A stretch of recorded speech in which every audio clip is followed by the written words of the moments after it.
I'll start with you on this, Emma.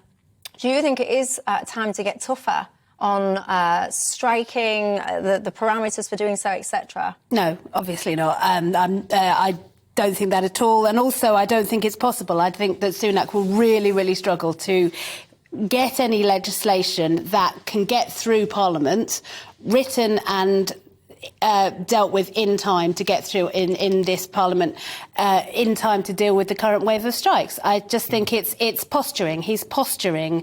He's trying to sound like a big tough guy when he's a small weak guy.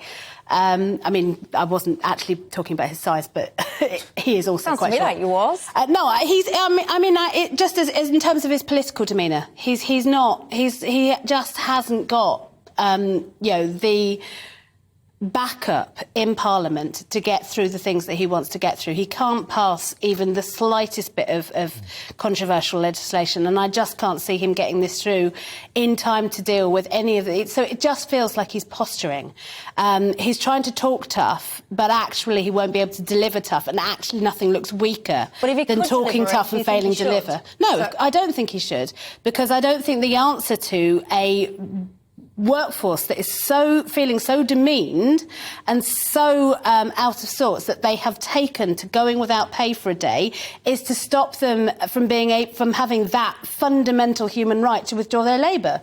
Yeah, I'm not sure they're talking about stopping it. I think they're talking more about making it perhaps more, not difficult, but perhaps more reflective of the overall workforce it is. So where do you stand on it? Well, I think it should be harder to strike like this, particularly when we see this pandemic of industrial action that sort of blighted so many services. And it makes sense. I was fascinated by Emma's analysis. One particular aspect of it I'll just pull out. The idea that it actually, Rishi trying to push this through any sort of legislation is, dead on arrival. For two reasons. Firstly, we find in Europe, places like Belgium, Italy, Luxembourg, France, they have more minimum service level legislation. They have, there's such laws in place to make it tougher.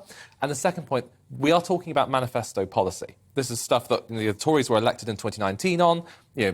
Liz was pushing it, Boris was pushing it, Ian Rishi clearly wants to do something with it, and so we'll have to see what it is. For the moment, he's clearly waiting, not necessarily, I'd suggest, because he's weak, but because he's trying to use it as a stick to dangle, while the unions are having their strikes, to try and sort of incentivise sort of particular good behaviour. We will see. And at the same time, I'm sure, of course, Labour and their union paymasters will have an issue or two in the House of Commons when it comes to the vote. I mean, the unions are, and we're very proudly, affiliated to the Labour Party. I don't have a problem with saying that.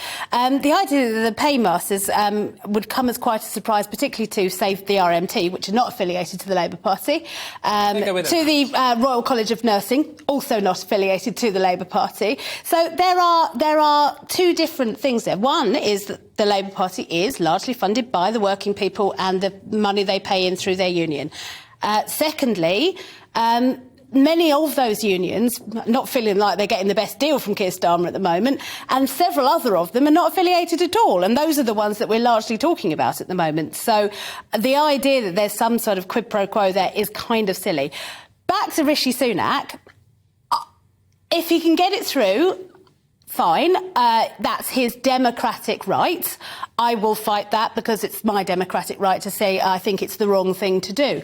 But my honest opinion is I don't think he can get it through. I don't think he can get it through Parliament. I don't think he can get it through some of his more fractious backbenches, particularly those in the Red Wall. And I don't think he can get it through the House of Lords in time for this to have any effects on this current wave of strikes.